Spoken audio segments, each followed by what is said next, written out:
nge-15 ka-April ngo-1993 I was very sick in bed. I couldn't walk. Ndangakwazi ukuhamba zafinya. I experienced God. I know God. It's not only me owayengakwazi uhamba ohambayo. I can bring people here endadibana nabo bengahambi, and I prayed for them baphakama bahamba. Not gradually yenzeke ngoku ndimthandazele ngakwazi ngoku uphakama hamba, mthandazele ngoku aphakama hamba. I'm one person, I preach the gospel in the language we understand. So we ought to do church the way people will understand it. Give it to people in their own language. Just don't change the message. Make sure that you subscribe on this channel. It helps a lot. Don't forget to watch the ads. Don't skip the ads, guys. It does something on YouTube too. And also like the video. If you like the video, it's gonna go to more suggestions kwezinye YouTube zabanye abantu. And also please comment what's your favorite episode or what do you see in this platform that you love. And also you can press the join button. You get the badge, you get exclusive content and also members only content.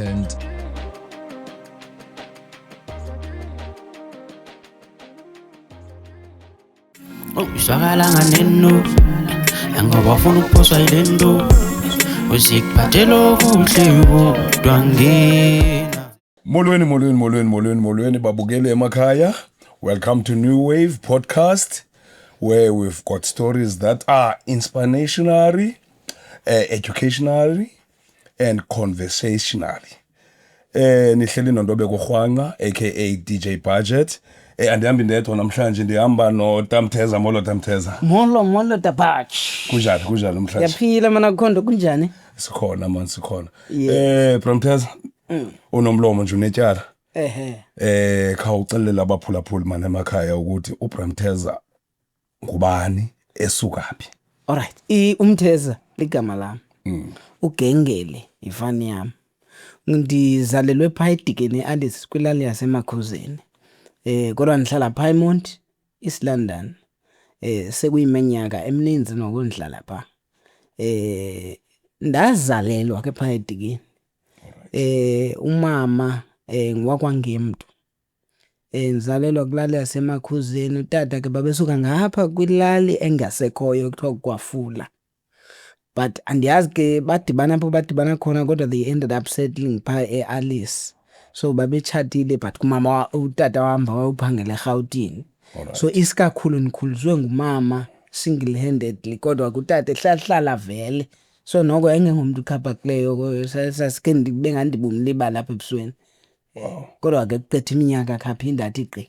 Alright. Yeah. Khawutsho ke Bramtheza ke bekunjani ukhuliswa ngumama utata nje bememana ba-absent? Kwakunzima ke, andikhuliswanga ngumama oyi-professional mhlambe bephangela kwindawo eze-right. Wayephangela kwaKatyi. Abantu abasuka ezilalini ke phaa, especially ko-Eastern Cape, bazawuzazi ezonto umuntu uphangela kwaKatyi. Abantu babeqokelela i-first aid, babeka namatye kakuhle phaya ezintilini, ezintabeni phezulu. Nasemakhitshini. So ndakhula kanzinyana kuba khange ndibe nayo yonke into. Kamba ngatsho ndithi izinto ezifana nezihlangu yayi-luxury. Wow. Udibana nazo noko sowubheke phambili. Ndiyakhumbula uba esikolweni noko ndikhe ndangumntu okwazi ukuya isihlangu ndingasinxibanga. Noko insente le yayincedisa noko ibe ngathi noko isisihlangu nayo. Ithatha indawo nayo. Ezi zinto abanye abantu bangacimba zizinto ezibaliswayo, but ezanto zokugodola uhamba ngenyawo. Ithi xa inkomo ibeke ubulongo phaya busebutsha, ubona uba ungake uthi nje inyawo zibe ngathi ziyafudumala. Ndikhulele ke kwimeko ezilolo hlobo. Ndaphinda ndayohlala ke ngoku kulo mama apho singabazukulwana abaninzi. Mhlawumbi xa ndinothi 15 ngabe ndiyaphazama. So xa kuphakwa ke phaya kwaRontabele, izitya zazibekwa apha phantsi zithi sap, because ubuninzi babazukulwana babuya bazohlala apha. But thanks to umakhulu notamkhulu wakwela cala kulo mama ababekhona for us during those days. Naxa sendimuvile to kulotata umakhulu pha uMampinga ndafike khona and ebunzimeni kodwa ke sakwazi basibe nokhula. Wow. Wemani iba njalo abantu baye bacimba mhlawumbe nxa sesikwezi ndawo sikuzo. Sikhulele ebhotorweni. Hayi ibhotolo ndiyazi. Bhotolo kwayona nje nditho yona Ubukuba ibhotolo. Mina ndikhule umphokoqo utyiwa ngamanzi eswekile indubela okanye irhewu ligalelwe phaya utye. Amasi luxury ndibeni nayo xa ndifika kulotata phozu kwakukhona ukufuya okuthile. Nokungathi yona ibubhadla leyo into kodwa intsokolo ndiyayazi ukungabi nanto ndiyakwazi. Yazi sendicinga enye into uba pha ekukhuleni ngoku sendikulotata ndake ndabuzwa ngomnye umfo enye indoda sisakhula uba kakade iindawo zakho zingaphi. Kwanzima uphendule because iyi-one and funeka xa ndiyivasa ndiyazi uba ayikho ke ngoku endiyinxibileyo. So ubomi akhange bube buhle phaa kuqala. Kwakho into eyayindenza ubana ndingabi ngumntu oncamayo ndibe ngumntu othembayo kuba eyona nto ndancedakala ngayo kuqala ngaphezu kwazo zonke izinto ngaphambili kwezinto ezinkulu ezindincedileyo into yobana ndandizithembile uba apha phezulu akukho bulongo. Ikhona into engathi iyancedisa phaa esikolweni. Hayi amagama bendiwabona msinya. Khona into iphathisiweyo. Yeah. Make siye kwezi zesikolo ke. Khawusithathe ke ngokwemfundo. Uba uBramtheza uqale phi wade wayophela phi kwezemfundo? I-primary school yam ndiyenzile phaa eMakhosini. Ndabuya ndayoyigqibezela eSimo apho ke sasingenaso nesikolo phaa eMpofu. Sasifundela kwicawe yaseWesile. Ixesha elinintsi ke sibe naphantsi kwemithi. Kodwa kulapho bese ndizibona uba kodwa ndingaqhuba ndibheke phambili kuba ndibona uba noko amagama ndiwabamba msinya futhi as compared even to others. Kudala ke sasinalaa nto ka-number 1 number 2 eklasini. Yeah, ndalikhumbula lo xesha. Ndandiba nestress ke mna ngu-number 2. I suppose akumelanga uba ndingu-2 mna. Ndi-1 wam. Bukrelekrele. Hayi noko ndandiyizama. Uphuma kwam phaa ndayofunda kwisikolo ekwakuthiwa yiThobelani. Ekwayi-high school ekwapha eSimo. Nayo yandiphatha kakuhle.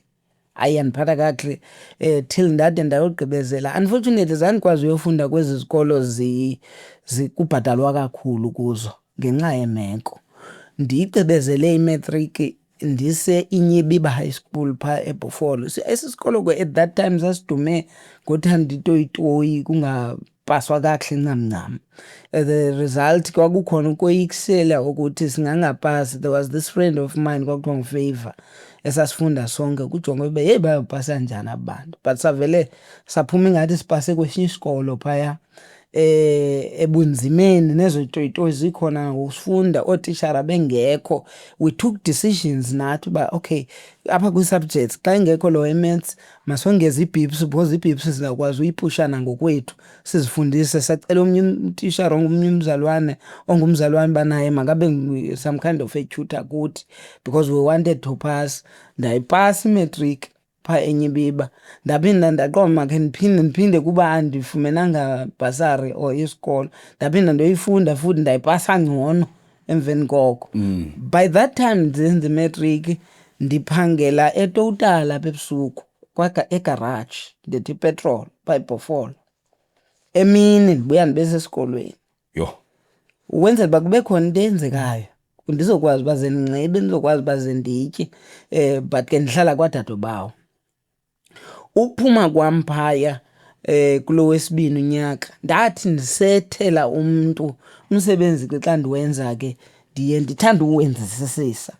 Ndathela kanti ndethela i-Dean of Students umama kwaNgalo Morrison yase-University of Fort Hare. Wandibuza uba wenza ntoni ufunde ntoni ndamxelela uba bendigqibezela imatriki yam. Wathi ngoku uzawuthini ndathi andiyazi andinabhasari. Ubunqwenela uyaphi ndandibawela ubheka eRhodes University. wathi uyayazi bazivulile ngokuyunivesithi awukathathwa nakulo roads andikathathwa wathi xela apha namhlanje uba uyagqibelisa Wow. ngomso uzuze apha egarage uzothatha into zakho zonke imali zakho zonke because ndandisebenza night shift all those 5 years ndipha wathi uthathe yonke into yakho ubheke eAlice eUniversity of Fort Hare ufike ufune mina phaya unifonele nansi number uzawusiwe officeini yami. That's when I got registered banoko ndibe ngumuntu oyofunda noko i-computer science. But later on ke i-computers naphinda ndazicapukela kwamna. Ndikhe ndakhe naphaya roads ndazithi vandla njenge-media studies and a bit of legal theory.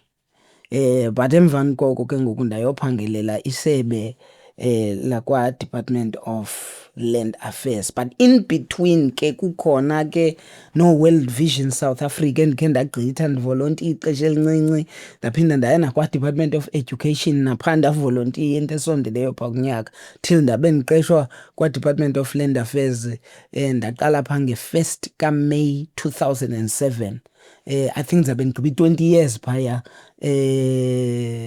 apha kuMay next year. Wow.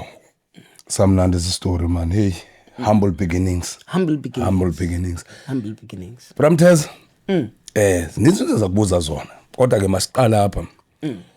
Uzodibana njani ne-acting? Kade ingumnqweno wami ndaba acting. Okokuqala while I'm working nje ndiye ndaba i-radio presenter. Kwakho radio station ekuthiwa Izwi Lethemba FM pha e-East London. For 10 years bendisasaza pha. Ngondisasaza phaya there's a gentleman that was brought to me uba ndizawusasaza nayo. Sendiphakathi mina ndingumsasazi. Kwathiwa ndizamfundisa nje sibe sesiyaqhuba. Yes. Xa ndithi ndiqala usasaza naye this gentleman ndafumanisa uba hayi man une-comedy nje and ke ngoku mna not a comedian qha ngoku uzawufuna ndiflowe naye namhlekise ndambuza uba do you do stand-up comedy wathi no data awuqala ngokubheka phambili asizugcina le gift apha kuwe singayisebenzisi. I'll do comedy for your sake so that sihambe siyohlekisa ndikhapha wena maybe for eyenza ubuya masiqala uhlekisa apha eradweni. Hey safumanisa uba abantu bayahleka ngokokuthi xa siphumile siyodibana nabo bahleka abantu zinto esizithethayo. Okwesibini saphela singabantu abamenywayo to do stand-up comedy. From there ndanento endibona ubana icomedy yethu sibu-actor. Okay. So ndayibona uba ingathi noko ndinga-act. There was a program ekwakuthiwa iXolamali film program eyayisenziwa ngoMr Nceba Mqolomba phaa ePort Elizabeth. In fact eUDNAIC.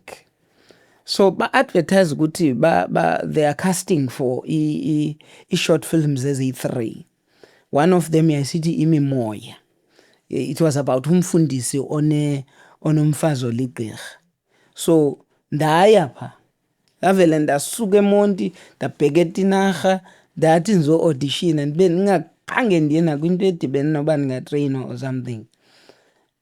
Ndanikwa iscript nda-acta phaya and ndabe ndiqomba endiwaste njengexesha lam but anyway xa kuphunywa ndisithi ndizawuhamba something strange happened ukuthi aba bantu bandikhapha abanye abantu abakhatshwa baphuma zemba aba bantu bandikhapha bandibuza imibuzo eminintsi apha endleleni ndade ndayokhwela iteksi ndahamba. Then they phoned me uba uthathiwe siyafota ngeentsuku ezithile. So that's how I got into acting. Wow. Ndabe ndiqalisile ngo-actor phaa kwimimoya. Wayenza ke le mimoya. Ndiyeva impukane zoluhlaza uba waxabana apha kulaa mimoya leya.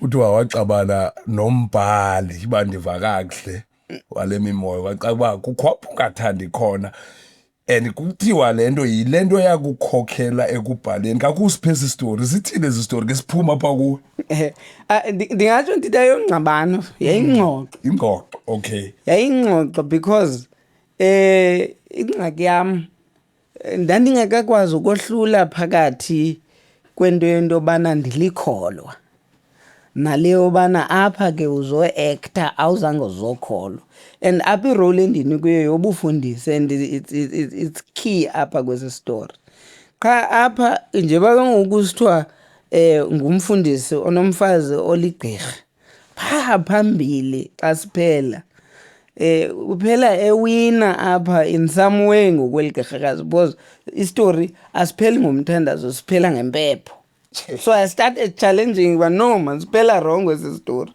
bekungenavele kuthiwe le mpepho then phaa phambili ke ngoku ibe yiprayer umntana aphile xa because ngoku umntana uphila ogulayo xa kufakwe impepho then andivani ke ngoku nale end yaxoxwa yandinto sithi makutshintshwe nje le ndawo masikhaphane okanye yes until udirector wathi kum ulibele buzo-actor apha esi story kudala sibhaliwe ufike sikhona akuzotshintsha istory kuzawutshintsha i-actor ke apha and to a point apho uyawuzibhalelesa kwistory and nam I was like hanza sibhala suka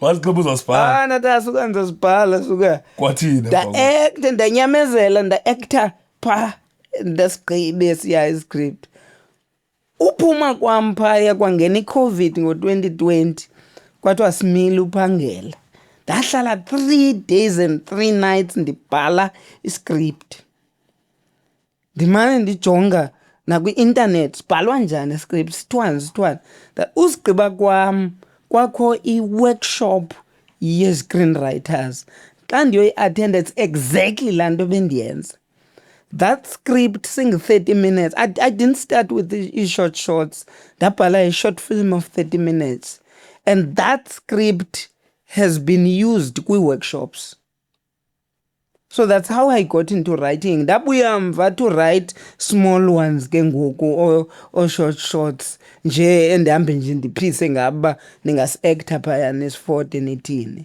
so that's how I got into writing it was umsindo wento yoba yeyi andisithandanga manesa script ndizobhala esinye mna endizasithanda and usuka apho ndasuke ndi-act iscript ezibhalwe ndim wow so lento itsho ukuthi kwi-young actors and upcoming actors kubalulekile before uthi ewe kumsebenzi lo unikayo read the script from the beginning to the end ubone into yoba uzawuhambelana nale character unikwa nayo na ubone into yoba lingakhona na utshintsho na ungekaqala usebenza because ingxabano izaba khona and it is unlikely that a script will be changed for you yeah laa nto bebhala phaya kaloku maybe beconceptualizile naye ayivelanga nje kwabakho esi script kuba sowukhona I've seen ke even with actors ezinkulu nezikhona kwi-films ezinkulu ii-series esizibonayo on national TV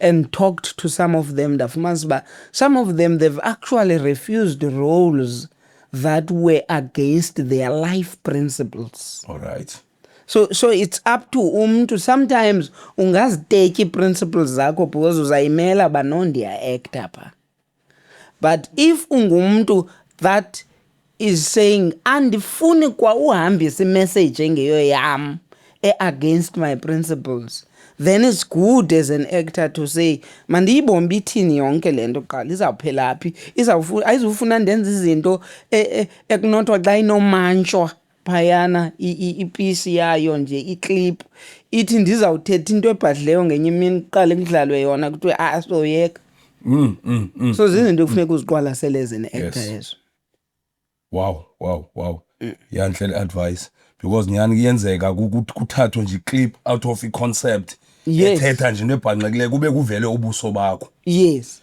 and ke ngoku abantu boyamanisa le nto i-actayo nawe yaziwa there are so many actors ezithukiweyo xa zihamba endleleni ngecharacter kucinjwe i-character yabo okanye zixela ukuthi yo wena siyakwazi njena njena njena nje ibe yinto ibisetivini enye i-actor esithi yakhe yaphansi ubethwa ngempama ethilini ibhatala uPamela Nomvethe sifundile leso story eso ibethelwa into eyi-acting mos ku-generation then unje wena phaya yabo yangena impama so ifuna uzijo uqiniseke uba wena yinto ezawukwazi uyi-acta le and then abantu how do we convince them uba abantu act because on the other hand xa u-actor you ought to be you in the acting because acting is not about acting actually acting is being you but in a particular character so there's a thin line between acting and acting. You're not supposed to act when you are acting. You're supposed to be yourself, but present a particular character. Wow. With its emotions, with its storyline being manifest through you. Hey, dikhe something namhlanje. Dile ekuthandiyo nami kodwa ke mahlela amazwi unika wona. Make siphinde sikhabele phambili. Bandiva abaphulaphuli manje sithi Bramtez ungubishop ungubishop kakusithathe ke ngoku udibene njani nobubishop intoni ekwenze into ba mawube kwezenkolo kwenzeke intoni ebomini bakho nge-15 ka-April ngo-1993 I was very sick in bed. I couldn't walk. Ndangakwazi ukuhamba zafinya. Ndifika kwindawo ekuthiwa kusesimo because I was born in Alice ke. As I had said. Apha ekuguleni kwam kwakungethamsanqa makhulu wam wayeligqirhakazi. Hayi naye wakazama iways zakhe. Till kwafika ngale mini ndixelayo kwakutade kwakuthiwa nguReverend Don Fuzilesiko. Wafika wathi mina nza kwamkelisa uYesu. So on that day I got born again ndasindiswa. Ndaphila instantly. To this far zange ndiphinde ndifimilenze. Unfortunately we couldn't even afford a wheelchair. So ndasindiswa ndingekabinayo ndisancanca nje ebhedini ndingakwazi nothina.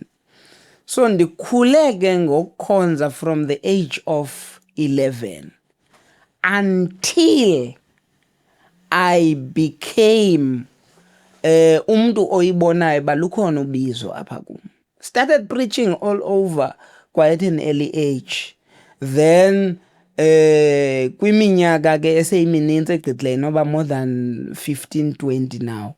I got into ministry and even started a church about 15 years ago by East London.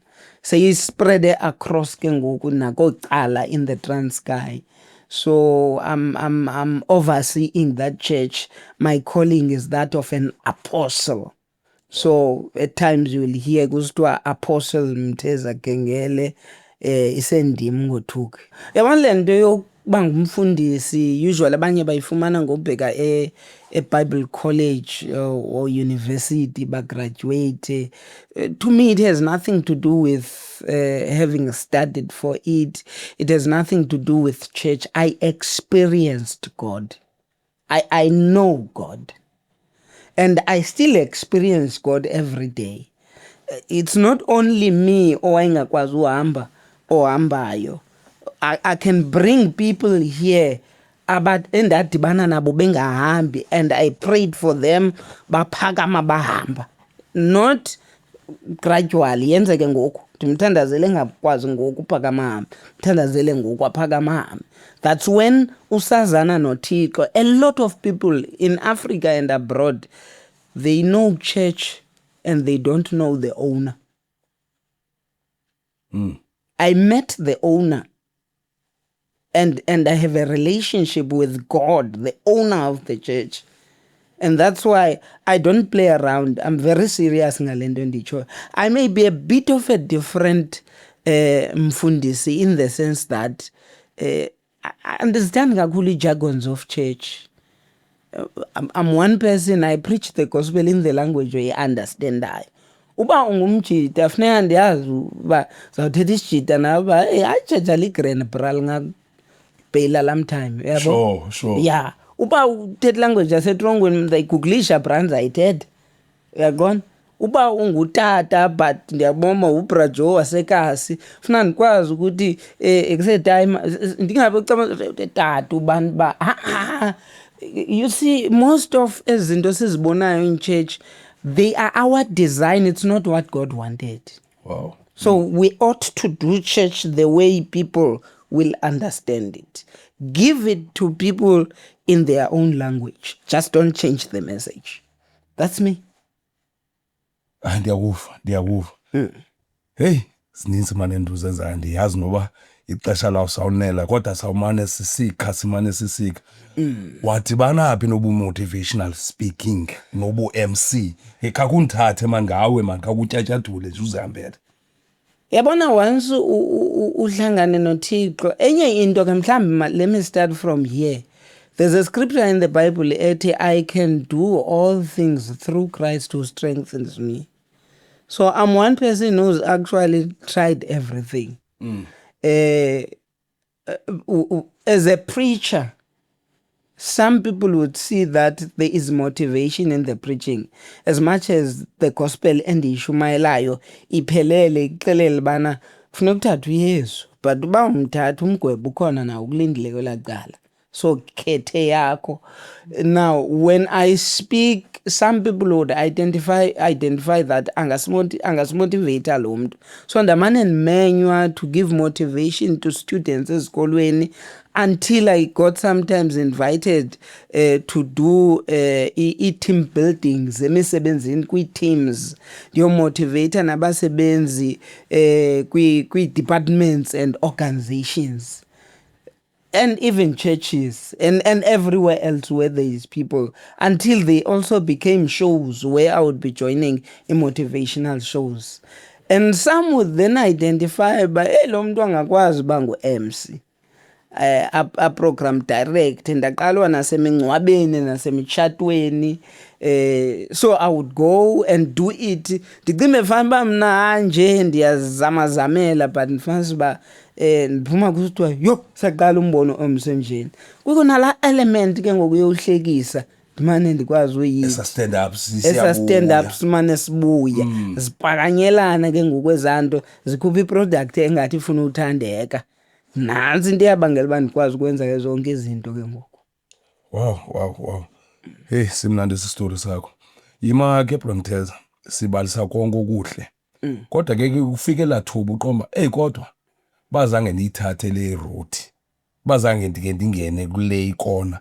Mhlawumbe ngendikudana. Zeziphi impazamo oye wazenza kwezi zigaba zonke sonibalisele zona?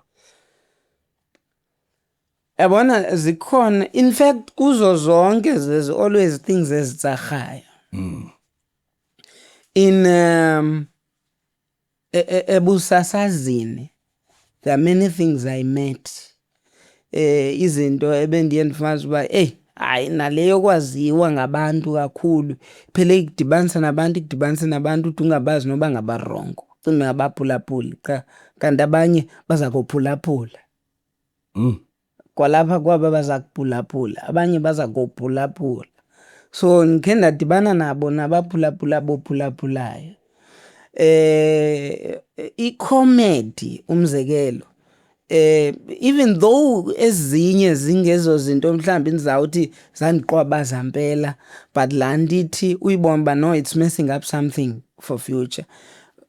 I almost continued kakhulu ne-comedy ngelaa xesha ndizama uhamba with this gentleman ekuthiwa nguSenka sisenza we established the brand yayisithi umfundiso nenkathazo ungunkathazo yena but at some point I realized that ndithi sendibizwa ngoku kuthiwa mandizoshumayela fumanisa uba abantu phakama kwam bahleka yabo. Then I realized okay this one it was not even mine in the first place so izandidestroyela the other one so kwanyanzeleka uba ndiphinde ndibuye so I'm one person ke nje bandisithi I do try everything. I can try anything but ndiyakwazi uyibona xa enye ibetha enye. so ndikwazi ba Khawuleza ususe. ndikhawuleze ndizisuse.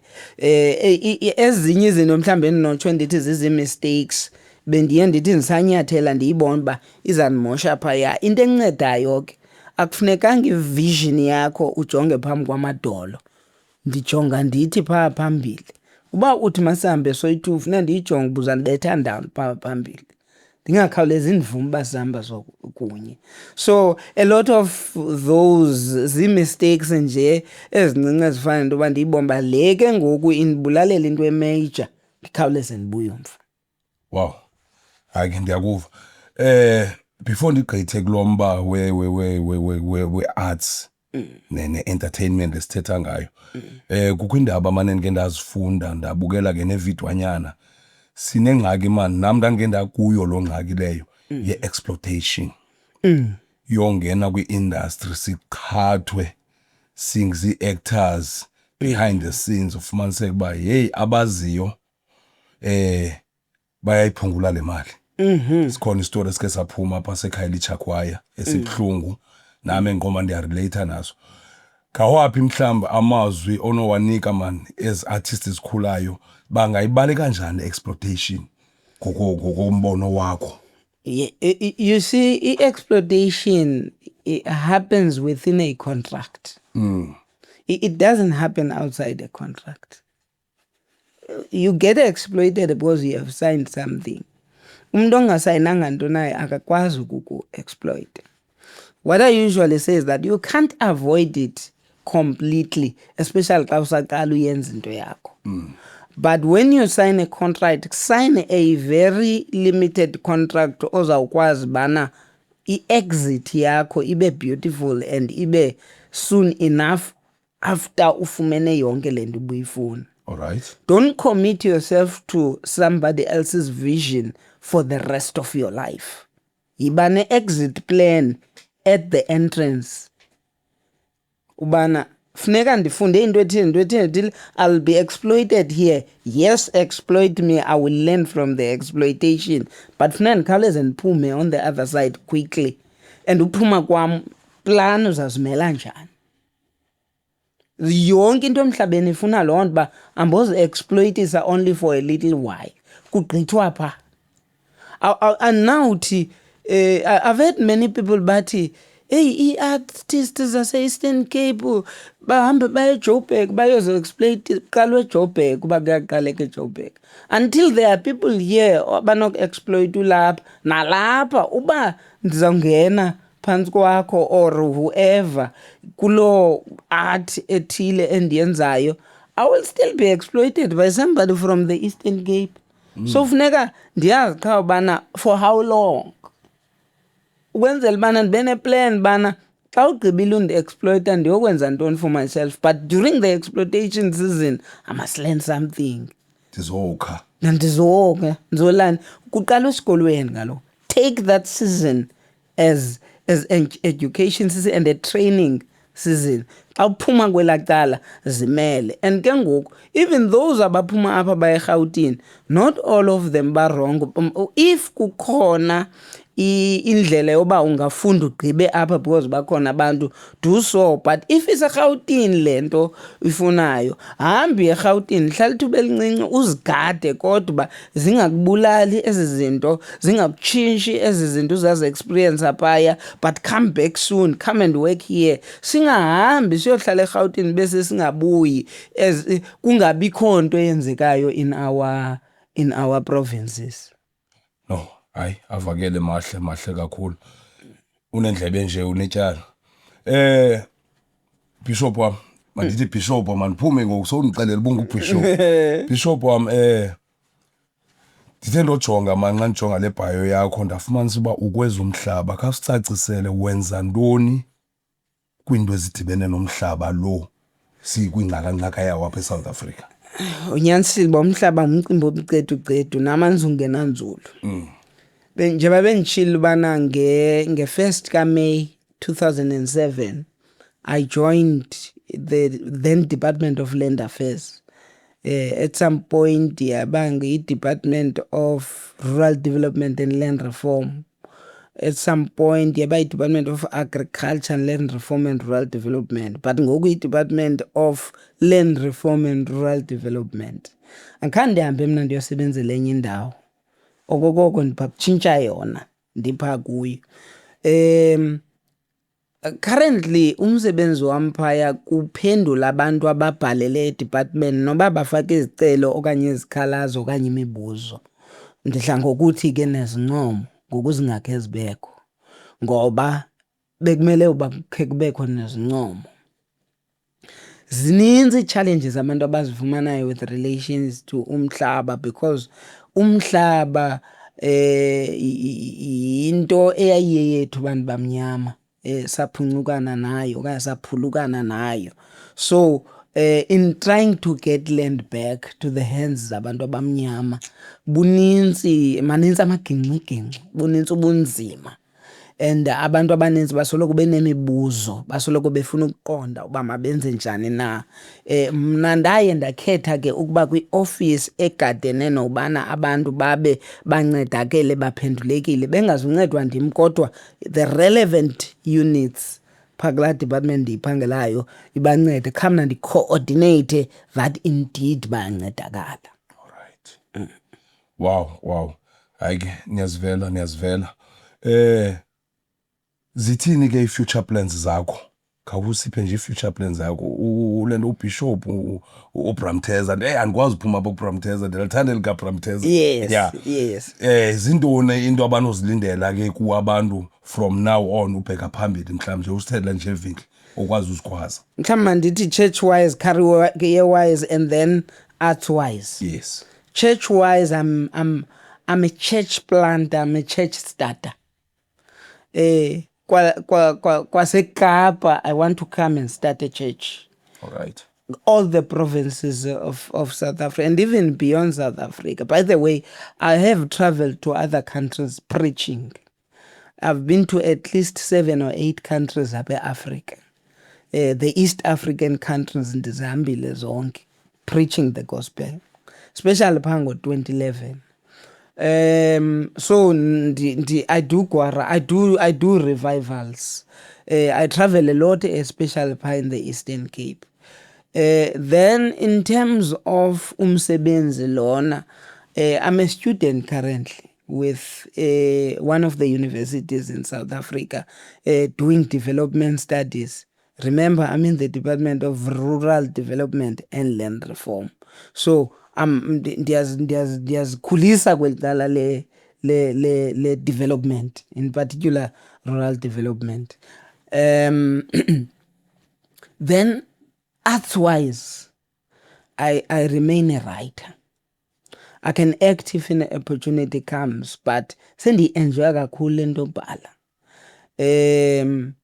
And short films, ndiyabuya eKapa for short films ekumele ba zishutwe apha, because in a few days ndilapha ngoku I've seen a lot of things that we can do, and I've networked a lot. Apho ndifikileyo ke mna ndiyathetha, ndiyancokola, I network, I take contacts, I give contacts, keep in touch, keep it there, maintain relationships. So there are many short films. I've got 2 scripts that are ready. The one I was talking about, it Against All Odds. Wow. 30 minutes. And I continue writing one at Ward 51, which is about a councillor Ward 51 in a municipality. Khula ebunzimeni, but it being councillor kwi-ward enzima, but itshintshe izinto, but ezinye izinto izenza sele ilinyaziwe ngenxa ye-services, iyahlala esibhedlele kwa-Ward 51. But naphaya ikhabalaze yenza izinto ziweke. So that's another script that I'm busy with. Esinye that I've conceptualized that I'll push is about umhlaba lo ndisebenza ngawo.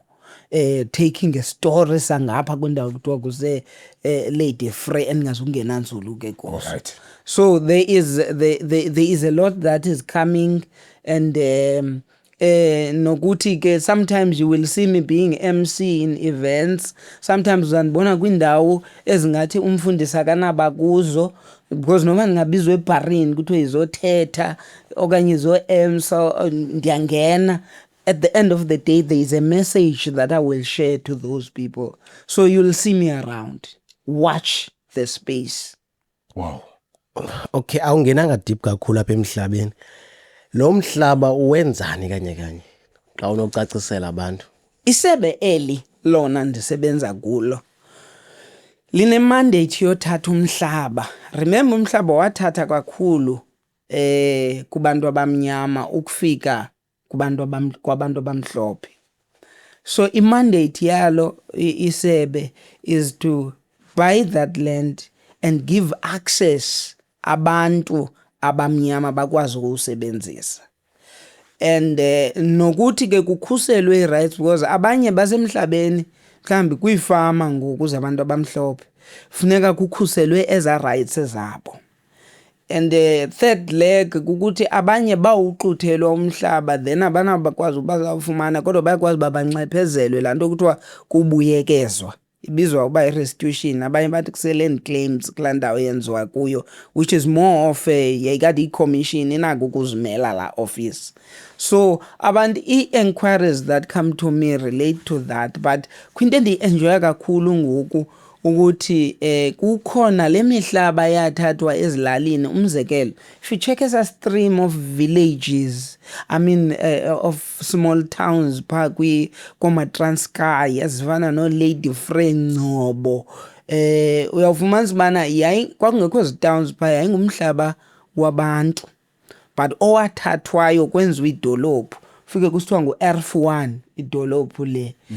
Then abantu baqaphike emva ba yeyi kuthathiwe umhlaba wethu apha ngaphandle kwala mihlaba ithathwa ngabelungu ngezipili nangeenkomo nentoni.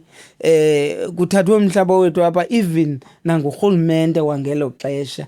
So those are some of the inquiries ne-boundaries in between i-administrative areas, zizinto that we get busy with sometimes xa sifumane inquiries ukuthi ziyaxabanisa ubana kanti le lali iphela phi, lo wam umhlaba ezenkosi ithile uphela phi. I-department isebenzisane ke nezinye departments to solve into ezilolo hlobo. Andithinywanga i-department ke to say those things, but those are some of the things I do work with. Ayizonto node ndithi hayi kuba ndithinywanga nazithetha. It's what I do on everyday basis. Kwimeko kokugqibela, kwimeko ezinjengalena ibike yenzeka, I think phaa East London kungena abantu khona bawugqiba bakha kulaa ndawo. Xa besuswa ngoku bayalwa. Andanoba uke wasiva eso story yeso. Yes. Kwimeko ezinjeyane xa uyijonga nawe uyi-analyzer, ngabaphi abantu abarongo? Ngaba bangene phayana bawusebenzisa umhlaba bungasebenzi, okanye orongo ngulo ubakhuphayo emhlabeni sekusebenzenzile bakha bagqiba? Uyudilishane kamandi neemeko ezinje kwi-ofisi yakho? Mhlawumbi make ndithi andizuthi orongo ngulona oright ngulona, ndizawuthi oqale warongo ngulona then olandele waburongo ngulo. Because umhlaba ongangowakho you're not supposed uba ungene uthathe. So aba baye bathenga umhlaba okanye bathatha umhlaba bengaqinisekanga uba bathatha umhlaba kabani, okanye bakha ingengowabo, because it's many instances abanye bavele bayondlova, abanye bawuthengile becimba bathenga kubanika. You have to research when it comes to land. Remember, there's only one big piece of land, the earth. Uphelele kulo mhlaba sikuwo apha kule nto kuthiwa ngu-earth. Now silapha eAfrika siphelele apha, silapha eSouth Africa siphelele kulo mhlaba. There's no mhlaba ongenamnikazi. So xa uzawusebenzisa umhlaba qala uqiniseke nge-ownership. So if you buy land ebelonga kubudget uzoyithenga kumtheza, you are wrong. Funeka uzame zonke indlela, and ignorance cannot be an excuse. Funeka uzame zonke indlela zokuqinisekisa ubuthenga umhlaba kumuntu oright. So that's the first thing. Ukundlova okanye uthatha umhlaba ongowakho kurongo. But then xa sele ndakhile kumhlaba kabudget. Umthetho uthi kufuneka ndikhawuleze ndixelelwe uba ndakha kumhlaba orongo. Akakwazi ubana andibukele ndakhe ndihlale ndiqhube pha iminyaka 10 years down the line athi hey kudandi ukujongile ubundiyeke le ntoni uconsentile kaloku uba undibukele. So ibuya ngoku iseyinezinye izinto bana ndikhulise abantwana apha ndangcwaba apha sendine-rights ngoku apha. Awukwazi uba uvele uthi ikhaya labantwana bam uyandigxotha kulo. Ibuye ngoku ibe nee-processes ekufuneka zilandelwe ze-eviction ubana kufuneka undinike indawo e-alternative njalo njalo. So again uba ndivele ndizokubhexesha ngemvubu xa ndikugxotha sendibuye ndarongo as an owner of land. So ibanzi indaba yomthetho ngolo hlobo with regards to land. Yeah, because kaloku ndiye ndayibukela nami ngeli hlobo uthetha ngayo lento xa isenzeka eli hlobo liba kunabantu aba bantu bakhile phayana kudala behlala phayana abafike bemise amatyotyombe batshintsha bakha ngela xesha kusenzeka lento ebephi kutheni ngoku ezobakhupha ngoku izindlu ezikanobani pha ezidurayo i-double story intoni ezenzeka phaya. So ndiyayiva ke ngoku lonto le. So ifundisa abantu abaninzi into yokuba ngaba okokuqala verify lo mhlaba uzawuthenga uphinde futhi ufundisa nalo unalamhlaba suyeka ungawujonga umhlaba wakho ude ubone abantu sebakhile phaya kuba lento ithethayo indenze umdla nje buthetha ngomhlaba nje baloku nami ndingumuntu osanda uthenga umhlaba endaweni ethile eEastern Cape but kwindawo endikhulela kuyo endiyazi batikhulela apha kule farm. So nje bayizinto zikhula ngokukhula nje ufuna ukuthenge ke ngoku nawe ipiece of land kwakhona. And ndingayazi into ba andihambanga ke hlobo uthetha ngalo into ba mhlambe kufuneka uye kwi-department okanye kwindawo ezithile ukwenza uthatha nje wena ekuhlale nabantu nenkosi ba uyawudibana nobani bengubani okusikelayo kulandawo akho phepha ke ngokwelizileyo elithi na ubungqina boba wawusikelwa ngubani ngemali ethile uyawusika nje ukhuphe lo mali uyanikeza nje lo mali usike ugqityiwe but ayikho into etshoyo esandleni ba ndawusika ngamini ethile nasi sivumelana nakanye nansi into isiqinisekiso salento. So bendiya kulonto lemba hey mhlambe ayinawusivelela nathina into enjalo kwelethi icala. Yeah, nakumhlaba ke o communal which is lo uphansi kwenkosi. Inkosi meliba yakubhalela pha ileta. Dala bekukho izinto bezikade zinikezwa ngo-Department of Agriculture as permission to occupy. But ngoku kuba zingasanikezwa okanye zinqumamile de kuqinisekiswe ubana iyawuba yeyiphi i-department responsible. Inkosi le email ba after yenze i-consultation ne leadership yayo email bikhona ileta ikwazi ba ikubhalela ba lamhlaba sunika ubani. Depending ba ufunela ntoni, if ufunela uhlala inkosi ngakuvela ikubhalele nje bikusikele. Kodwa uba uza kwenza ibusiness kwi-departments efuneka zibe involved for ngokomthetho kuthiwa interim procedures for Informal Land Rights Act iPILRA apho kufuneka kwenza into ekuthiwa community resolutions or land rights holders resolutions kuvanwe nabantu uba lamhlaba ungawusebenzisa for into ethile bona bazawubenefit entweni kule nto uzayenza phaya. Kuthi ke apha kulo ncoko kuphume an agreement. La agreement ezawukwenziwa uba ke ngoku ibe into ekuthiwa i-land rights holders resolutions or community resolutions.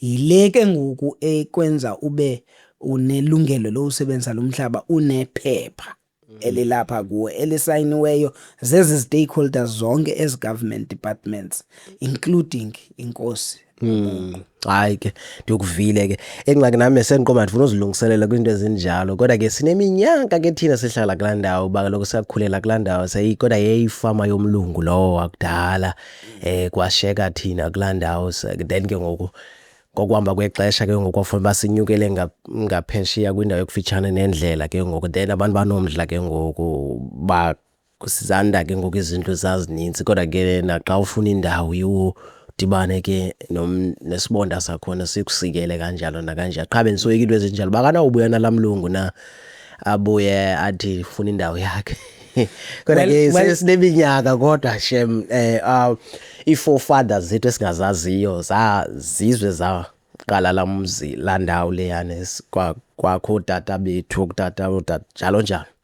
Well, the fact that nikhulele pha senide nanento ekuthiwa zi-tenure rights aninaba safana nekhutshwe phaya aninafana nekhutshwe but it's important also to check ba the ownership of that land ithini lo mlungu wayeyi-owner wayewurenda kurhulumente because ezinye zezifama kuthiwe phaya kwakukapesi uPesi wayerenta naye kurhulumente so njengoba wemkanista asashiwa libhulu thina limke lingathathanga nto ngabom liyayazi uba lalirente so zizinto ekufuneka mhlawumbi ii-departments ezifana nale ndisebenza kuyo zikwazi ukukutshekishela uba laa mhlaba yayingokabani kanye esistemini yonke laa nto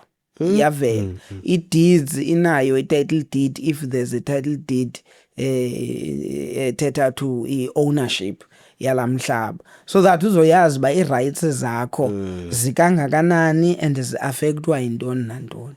Hayi enkosi kakhulu kodwa ke uyawuthi ndijogele nam esistemini. Xa sizayiqukumbela mayona Bromtheza inhle kakhulu man and indaba edibene nomhlaba i-sensitive kakhulu especially kweli lizwe lethu South Africa sizawurhala uba ngenye imini ke singene deep le ndaba yomhlaba xa uthe waphinda wabuya apha eKapa. I'm sure bakhona abaphulaphuli nababukeli abazawungena mhlawumbi eminye imibuzo nje bakuthe kwaqhambuka komnye umbuzo apha kuCadenza mhlawumbi nomnye uzawungena phaa ku-YouTube athi hey nami ndinengxaki ethile I think yaba zizinto ke ngoku ekufuneka ke sigqale kuzo because umninzi umuntu onengxaki nomhlaba. Masithi ke before ke siyivale ke le episode ibinhle kangaka ndiye ndithande man abantu abafana nawe before siyivale lenkqubo bake bathethe nje noba mani 2 minutes anyana 3 minutes anyana nolutsha lapha eMzantsi because lusengxakini Bromtheza nje lonto iphuma enhliziyweni unothi ubatyise yona before siyivale. Kubantu abatsha baseMzantsi Afrika into endinoyitsho kukuthi amandla akuthi amandla akumntu omtsha. You can become what you want to become. You see, I was born poor. It's not my fault that I was born poor. But if I die poor, it's my fault. It's not your fault that you were born poor or born where you were born and the way you were born. But if you die where you are, it's your fault because you've got everything in you to take yourself, your family, and your community to a better position. Amandla kuwe, it begins with a decision. Ubana, uti enough is enough. Cut this. Ngoku ndifuna uba kuyiwe phaya. I-decision yokuphumelela yiyo eyenza umuntu aphumelele. Ayizo opportunities because opportunity ngazi avela ungayithathi wena. But if you take an opportunity based on a decision to say this is where I want to be, then you will get your success. So umuntu omtsha, look at yourself, ikhangela ba intoni lena ukwazi ukuyenza uthi xa unoyenza uyi-enjoye yilento kumele ubuyayenza. ayikusiyo nto ifundeleyo, yile nto qha uthi xa uyenza uyi-enjoye, yile inokuthatha iyokubeka to the next level. Umzekelo, if mna uthi mandiyothatha ipeki nomhlakulo ndiyosebenza phayani layisho okanye ndothule, uzandisokolisa, it's not my line. Kodwa uba uthi mandithethe okanye ndibhale undigodusile, it's my line. So ukuthetha nokubhala kukho kuzawundisa kulaa ndawo funeka ndifike kuyo. And where I am now, one might think into yobana ndiphumelele, andikaqalisi kwamna. Wait and see. Wherever I go, I always say, I will see you at the top, Ngomso, if you continue now urise.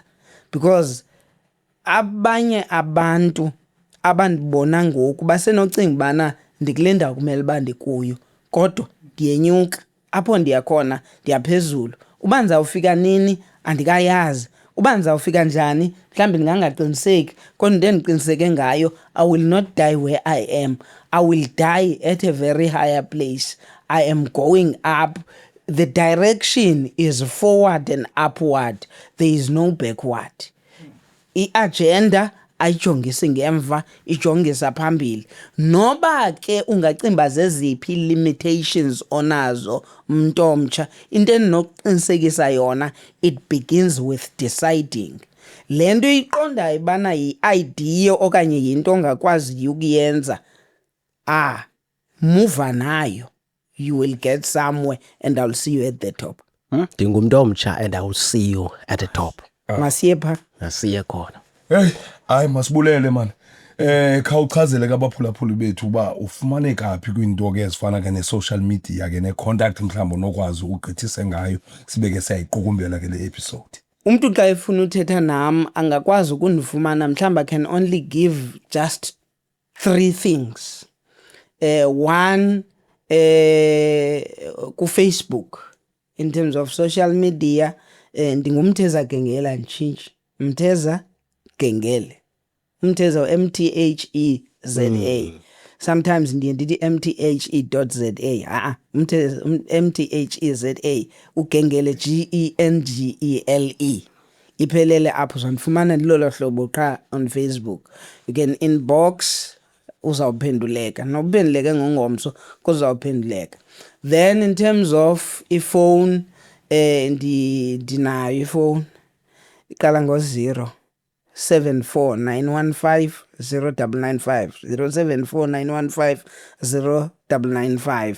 Okwazi u-emaila, ndinayo i-email personal ethi pastormtheza@gmail.com.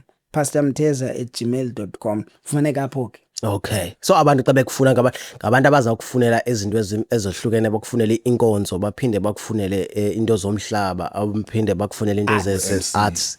MC, preaching, motivational talk, writing, whether it's a book or a concept or anything ebhalwayo. Hey, ndithanda kakhulu. Hey, and ndiyabona uba siyabusiseka oko, siyathanda uba ngathi kule nyanga nabafundisi no-bishop abantu abakhulu. Ndiyaqonda uba mhlawumbi noba kuyafuneka nathi ke sizichaze uba singaba bantu bazama le youth sizimanyane nabantu abadala futhi abasebenzayo kulo mkhakha siwenzayo we-podcast lento. Sekulithuba ngoku sesileqa unyaka ngoku owesibini ngoku siyiqalile lento, kodwa ke kwi-numbers nento nabantu siyayibona utshintsho lukhona. Kodwa in terms of lento le nqwela ibheke phambili, fuel ibheke phambili, funds, intoni funding nezinye izinto, sponsorship entontoni, zizwe zezingakade zifikelele ukuthi sikwazi basibheke kanye kule ndawo kho siyazazi apho sifuna iya khona. Qha sizicela into basizuyeka, sizawuqhubeka. Loo nto iyasifumana sesihamba. Yeah, isifumana sesihamba endaweni basime sithi siyakwazi uyenza lento, qha silinde i-funding.